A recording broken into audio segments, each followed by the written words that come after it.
unsur-unsur cerita dalam dongeng. Sebelum memberi pendapat, kita perlu membaca dongeng dengan cermat. Saat membaca dongeng, kita harus mengetahui unsur-unsur cerita, yaitu tokoh, tempat, sifat, awal cerita atau prolog, akhir cerita atau epilog, dan pesan moral. 1. Tokoh cerita. Tokoh adalah pelaku yang mengalami peristiwa di dalam cerita. 2. Tempat atau latar. Tempat merupakan lokasi cerita. 3. Sifat atau watak. Watak adalah sifat dasar manusia yang dapat memengaruhi tingkah lakunya. Awal dan akhir cerita. Awal cerita atau prolog adalah bagian pengantar untuk menceritakan keadaan secara umum dari sebuah cerita. Akhir cerita atau epilog adalah bagian penutup, biasanya berisi kesimpulan, simpulan, dan pesan yang dapat diambil dari cerita. 5. Pesan moral. Pesan moral berisi sifat tokoh yang harus diteladani jika terpuji dan sikap yang harus dihindari jika tidak terpuji. Hubungan manusia dengan lingkungan. Lingkungan adalah segala sesuatu yang ada di sekitar manusia dan mempengaruhi kehidupan manusia. Lingkungan dibedakan menjadi 3. Yang pertama, lingkungan alam, kedua, lingkungan sosial budaya, dan ketiga, lingkungan ekonomi. Kita bahas di sini satu persatu. Lingkungan alam adalah lingkungan yang sudah ada dan terbentuk secara alami. Laut dan pantai merupakan contoh dari lingkungan alam. Selanjutnya, lingkungan sosial budaya adalah lingkungan yang terbentuk akibat adanya interaksi antara manusia dengan manusia, manusia dengan kelompok, ataupun kelompok dengan kelompok. Menonton atau mengikuti pertunjukan seni merupakan contoh dari lingkungan sosial budaya.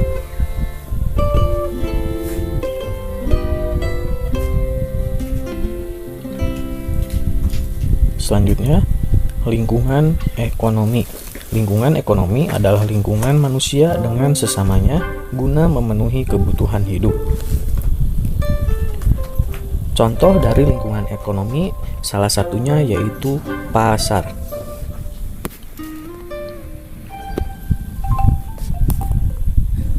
Dampak pemanfaatan sumber daya alam.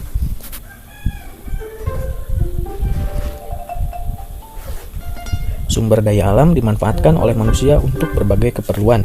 Keperluan tersebut mencakup sandang, pangan, dan papan. Pemanfaatan sumber daya alam harus dilakukan secara bijak. Pemanfaatan sumber daya alam secara berlebihan dapat mengakibatkan terganggunya keseimbangan alam.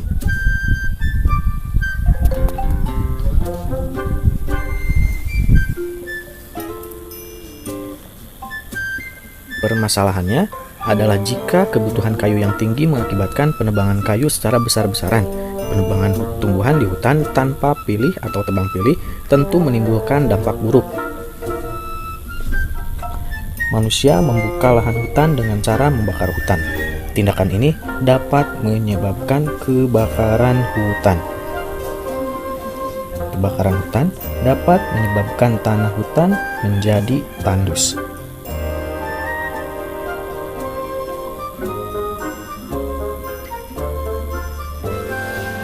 Proses pengolahan kayu oleh pengrajin. Pengrajin kayu memanfaatkan sumber daya alam yang dapat diperbarui, yaitu kayu. Banyaknya pesanan yang diterima oleh pengrajin kayu, maka perlu kayu untuk membuat kerajinan dari luar daerahnya, yaitu dari hutan Kalimantan. Hutan Kalimantan merupakan salah satu yang paling sering diambil kayunya, karena hutan Kalimantan banyak sekali kayu dan disebut sebagai paru-paru dunia.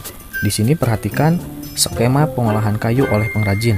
Pertama, pohon di hutan kita pilih, tidak sembarang kayu bisa dijadikan kerajinan. Contohnya yang bisa dijadikan yaitu kayu jati.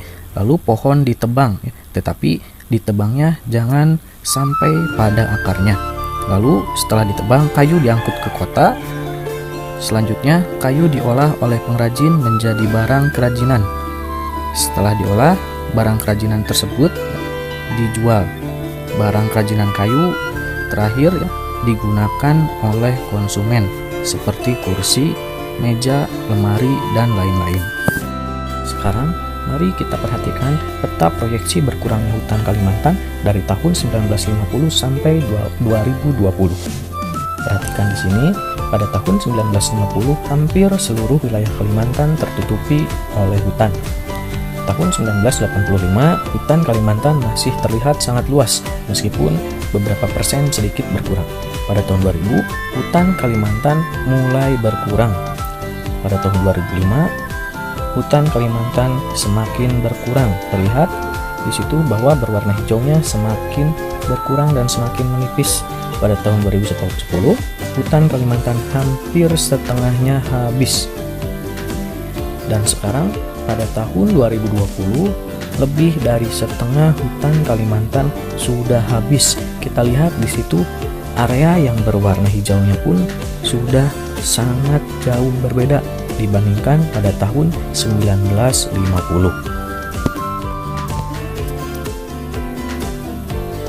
Penebangan hutan secara liar dapat berdampak hilangnya fungsi hutan, terutama fungsi hutan sebagai penyimpan atau penyerap air hujan. Saat hujan turun, kondisi tersebut dapat mengakibatkan terjadinya banjir ataupun tanah longsor. Upaya penanggulangan hutan gundul. Yang pertama, melakukan reboisasi. Lalu yang kedua, pembuatan sengkedan. 3. Sistem tebang pilih. 4. Penegakan hukum. Dan 5. Pengawasan oleh polisi hutan.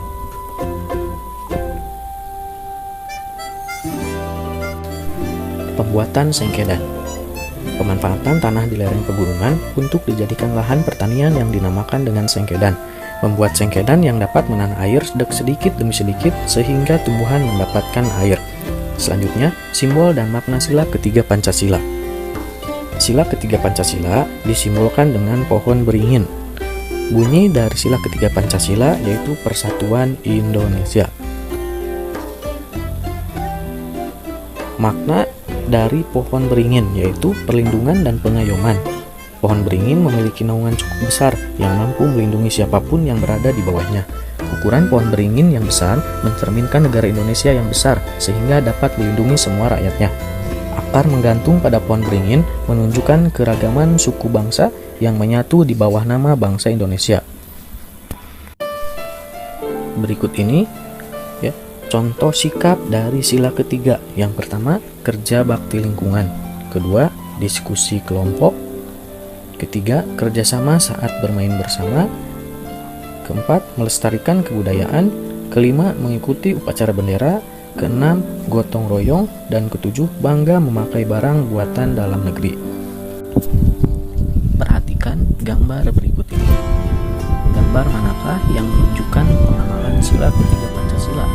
Di situ ada 4 gambar, gambar A, B, C, dan D. Pada gambar A, di situ terlihat warga masyarakat sedang melakukan kerja bakti lingkungan.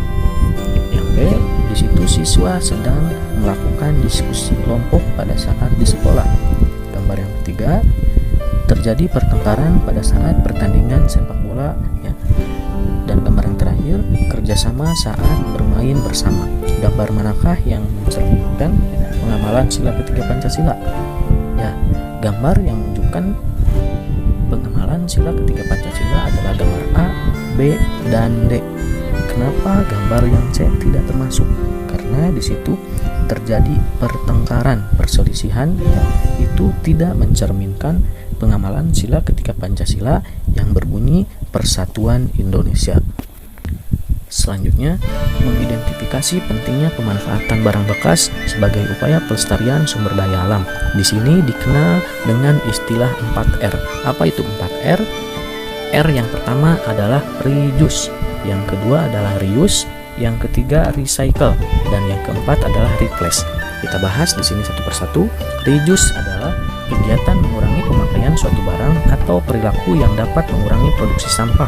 Contohnya, untuk mengurangi sampah plastik, kita menggunakan tas kain pada saat berbelanja. Yang kedua adalah reuse. Reuse adalah kegiatan menggunakan kembali benda yang masih layak dipakai. Contohnya, menggunakan kembali kaleng susu bubuk bekas sebagai tempat pensil. R yang ketiga adalah recycle. Recycle adalah kegiatan mengolah kembali atau mendaur ulang sampah. Contohnya, mengelola dan mengolah sampah organik untuk dijadikan pupuk kompos. R yang terakhir adalah replace. Replace adalah kegiatan memakai barang alternatif atau barang pengganti yang sifatnya lebih ramah lingkungan dan dapat digunakan kembali.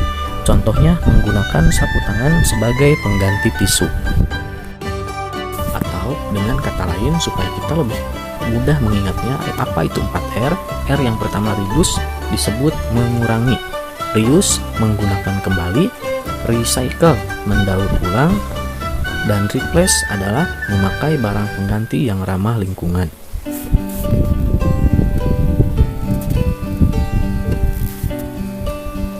Menggambar bertema nelayan. Contoh gambar yang bertema nelayan adalah menggambar sebuah perahu. Perhatikan langkah-langkah menggambar perahu berikut ini. Yang pertama, buatlah sebuah sketsa sesuai dengan gambar perahu yang kamu inginkan. Langkah yang kedua, yaitu tebalkan garis sketsa gambarmu menggunakan spidol. Langkah yang ketiga, hapuslah garis sketsa yang tadi dengan penghapus. Langkah yang keempat, warnailah gambar buatanmu dengan rapi dan indah. Kamu dapat menggunakan spidol, pensil warna, krayon, ataupun cat air untuk mewarnai gambar yang kamu buat. Sekian untuk materi hari ini. Terima kasih. Wassalamualaikum warahmatullahi wabarakatuh.